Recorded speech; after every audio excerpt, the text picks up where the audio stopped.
3 inch એટલે કે 72 millimetre જેટલો વરસાદ નોંધાયો છે। ગઈકાલે સવારથી આજે સવારે 10 વાગ્યા સુધીમાં પડેલા ભારે વરસાદથી ખેતરો જળબંબાકાર બન્યા છે। ખાસ કરીને બીટી કપાસ સહિતના પાકમાં પાણી ભરાતા ખેડૂતોમાં ચિંતામાં મુકાઈ ગયા છે। તો ખેડૂતોને પાક નુકસાની વેઠવાનો વારો આવ્યો છે, કારણ કે સતત વરસાદ વરસવાને કારણે ઠેર ઠેર પાણી ભરાઈ ગયા છે। તો ખેતરો પણ પાણીમાં ગરકાવ થયા હોય તે પ્રકારના આ દ્રશ્યો સામે આવ્યા છે। તો પાકમાં પાણી ફરી વળ્યું છે, જેના કારણે ખેડૂતો ચિંતિત બન્યા છે। તો દસાડાના આ દ્રશ્યો સામે આવ્યા છે કે જ્યાં સતત વરસાદ વરસી રહ્યો છે। સંવાદદાતા અક્ષય અમારી સાથે જોડાઈ ગયા છે। અક્ષય, અવિરત વરસાદી માહોલ, બીજી તરફ ખેડૂતોને પારાવાર નુકસાની વેઠવાનો વારો આવ્યો છે, શું અપડેટ? જી, ચોક્કસથી વાત કરવામાં તો સુરેન્દ્રનગર જિલ્લામાં છેલ્લા 24 કલાકમાં દસાડા તાલુકામાં સૌથી વધુ અંદાજે 3 ઇંચ જેટલો વરસાદ નોંધાયો છે। તેને લઈને ખાસ કરીને દસાડા તાલુકામાં જે બીટી કપાસનું જે વાવેતર કરવામાં છે, આ કપાસના વાવેતરમાં મોટા પ્રમાણમાં પાણી ભરાઈ જવાના કારણે જે કપાસનો પાક છે એ બળી જવાની ભીતિ સર્જાઈ રહી છે। ખેડૂતોને ફળિયા ઉપર પાટું જેવી સ્થિતિ સર્જાઈ છે। અગાઉ વરસાદની ખેંચ હતી અને તાજેતરમાં જે સતત વરસાદ વરસી રહ્યો છે તેને લઈને ક્યાંક ને ક્યાંક કપાસના પાકમાં મોટા પ્રમાણમાં નુકસાન થાય તેવી શક્યતાઓ સેવાઈ રહી છે અને આગામી સમયમાં સરકાર દ્વારા આ મામલે સર્વે કરી અને ખેડૂતોને સહાય ચૂકવવામાં આવે તેવી પણ ક્યાંક ને ક્યાંક ખેડૂતોમાં માંગ ઉઠવા પામી છે। જી અક્ષય, સમગ્ર માહિતી બદલ આપનો આભાર।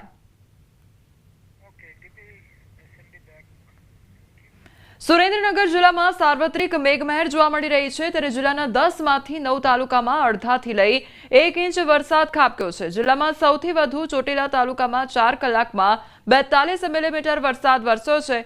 ધીમી ધારે વરસાદ વરસતા કપાસ સહિતના પાક માટે કાચા સોના સમાન વરસાદ ખાબક્યો છે। તો સુરેન્દ્રનગરમાં સતત વરસાદી માહોલ જામ્યો છે। બીજી તરફ 10માંથી 9 એવા તાલુકા કે જ્યાં આગળ વરસાદી માહોલ જામ્યો છે। તો જિલ્લામાં સાર્વત્રિક મેઘમહેર જોવા મળી રહી છે, લોકોને ગરમીથી આંશિક રાહત પ્રાપ્ત થઈ છે।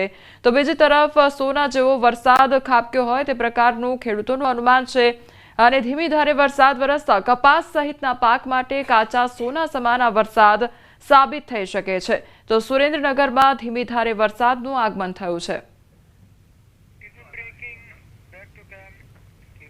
રાજકોટ શહેરમાં ધોધમાર વરસાદ ખાબક્યો છે। શહેરના 80 ફૂટ રોડ પર પાણી ભરાઈ ગયા છે, તો મુખ્ય રસ્તા પાણીમાં ગરકાવ થયા છે। રસ્તા ઉપર ખાડા અને તેના ઉપર પાણી ભરાઈ ગયા છે। વાહન ચાલકો થયા હેરાન પરેશાન। તો સોરઠિયાવાડી સર્કલથી આજી ડેમ જવાના રસ્તા પર પાણી ભરાઈ ગયા છે, જેના કારણે વાહન ચાલકો હેરાન પરેશાન થઈ રહ્યા છે। રાજકોટ શહેરમાં આજે વહેલી સવારથી વરસાદી માહોલ જામ્યો છે, ત્યારે રાજકોટ શહેરના દ્રશ્યો જોઈ શકો છો। મુખ્ય માર્ગો છે તેના આપ દ્રશ્યો જોઈ શકો છો કે જે અત્યારે અહીંયા પાણી ભરાયા છે। લોકો છે તે પાણીની અંદરથી પોતાના વાહન પસાર કરવા માટે મજબૂર બની રહ્યા છે। રસ્તામાં એટલા ખાડા છે કે લોકો છે તે ખાડામાંથી પણ પસાર થવા માટે મજબૂર બની રહ્યા છે। હાલ આપણી સાથે સ્થાનિક વ્યક્તિ છે, આપણે એમની સાથે વાત કરીશું। શું કહેશો, આજે કેવો વરસાદ અને રોડની રોડની રસ્તી બહુ ખરાબી છે। ગાડી જોવાની તમે હમણાં પગી ન જાય, પડવાની ડર લાગે છે? શું ડર લાગે છે?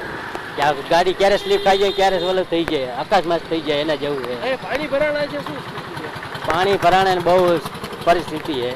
ચોક્કસથી જે રીતના રાજકોટ શહેરના આ જે મુખ્ય માર્ગો છે ત્યાંના દ્રશ્યો છે કે અત્યારે અહીંયા જે છે વાહન ચાલકો પસાર થાય છે તો તેમને પણ ક્યાંક ડર લાગતો હોય છે કે તેમનું વાહન સ્લીપ ન થઈ જાય, કેમ કે એક બાજુ ખાડા છે તો બીજી તરફ જે છે રોડ ઉપર પાણી ભરાયા છે ને એમના કારણે જે છે વાહન સ્લીપ થઈ જવાનો ડર લોકોને સતાવતો હોય છે।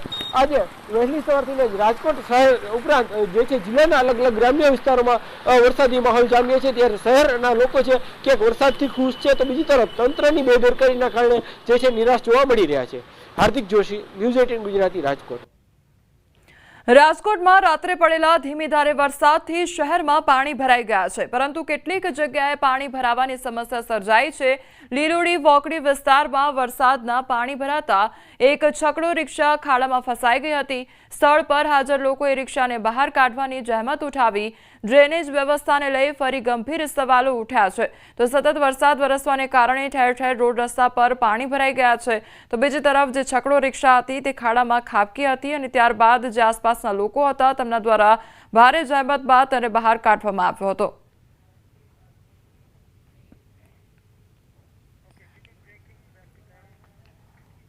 દ્વારકાના ખંભાળિયા પાસેથી ઘી ડેમ ઓવરફ્લો થયો છે અને ખંભાળિયા શહેર તેમજ આસપાસના ગામોને પાણી પૂરું પાડતો ઘી ડેમ ભારે વરસાદના કારણે ઓવરફ્લો થયો છે. ઘી ડેમ ઓવરફ્લો થતાં નીચાણવાળા વિસ્તારના 6 ગામોને એલર્ટ કરવામાં આવ્યા છે. તો ખંભાળિયા આસપાસ વિસ્તારમાં પડેલા ધોધમાર વરસાદના કારણે ઘી ડેમ ઓવરફ્લો થયો. ખંભાળિયાના નીચાણવાળા ગામોને નદીના પટ વિસ્તારમાં ન જવા સૂચના આપવામાં આવી છે. ખંભાળિયા તાલુકાના કુબેર વિસોત્રી, કોઠા વિસોત્રી તેમજ હર્ષદપુર, સોડસલા અને રામનગર સલાયા તેમજ ખંભાળિયા નગરપાલિકાના નીચાણવાળા વિસ્તારોને સાવચેત રહેવા સૂચના અપાઈ છે.